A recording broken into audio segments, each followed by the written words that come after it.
Hi everyone. आहे शुक्रवारची संध्याकाळ आणि बऱ्याचदा शुक्रवारी संध्याकाळी ना भाज्या संपत आलेल्या असतात. पटकन झटपट पौष्टिक असा होणारा स्वयंपाक काय करायचा असतो या सगळ्या भाज्यांमध्ये असं नेहमीच डोकं लावावं लागतं.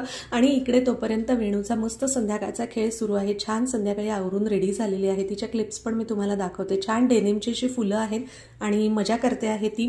आणि असे छोटे छोटे बरेच खेळ आम्ही नेहमीच तिला घेत असतो, ज्यातून तिचा वेळही छान जातो आणि खूप गोष्टी ती ह्याच्यातून शिकत असते आणि मजा करत असते. आणि आम्हालाही तिच्या या सगळ्या बाललीला बघताना फार छान वाटत असतं. आता तुमच्यासोबत शेअर करते मी काय करते आहे. तर जुगाडू म्हणजे मी आता सगळ्या राहिलेल्या थोड्या थोड्या ज्या भाज्या आहेत त्या कट करून घेतलेल्या आहेत आणि त्यांची मिक्स व्हेजिटेबल अशी खिचडी मी करते आहे. त्या खिचडीला दरवेळेला काहीतरी वेगळी चव यावी, कारण अशी खिचडी आपण नेहमीच करतो, पण काय वेगळी चव यावी यासाठी मग मी काही ना काहीतरी ट्रिक्स करत असते. ती काय ट्रिक आहे ह्या वेळच्या खिचडीची ती मी पुढे तुमच्यासोबत शेअर करते.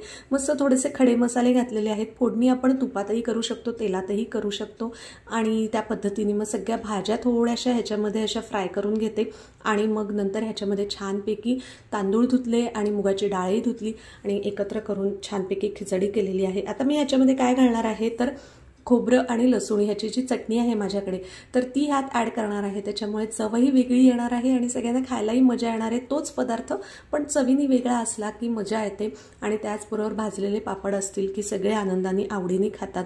आणि मग मी त्याचसोबत अजून काय केलं तर ज्वारीची थालीपीठं केली. ज्वारीच्या पिठाची थालीपीठंही फार इंटरेस्टिंग होतात.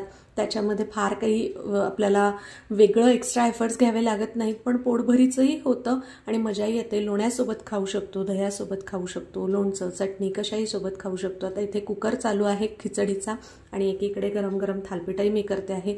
तोपर्यंत वेणूचा बाबाही घरी आलेला आहे. शुक्रवारी बाबा घरी आला की तिला जास्त आनंद होतो, कारण 2 दिवस बाबाला सुट्टी असते. मग टीव्ही बघत छानपैकी आम्ही थोड्या वेळ एन्जॉय केलं आणि मग झोपलो. पुन्हा भेटू.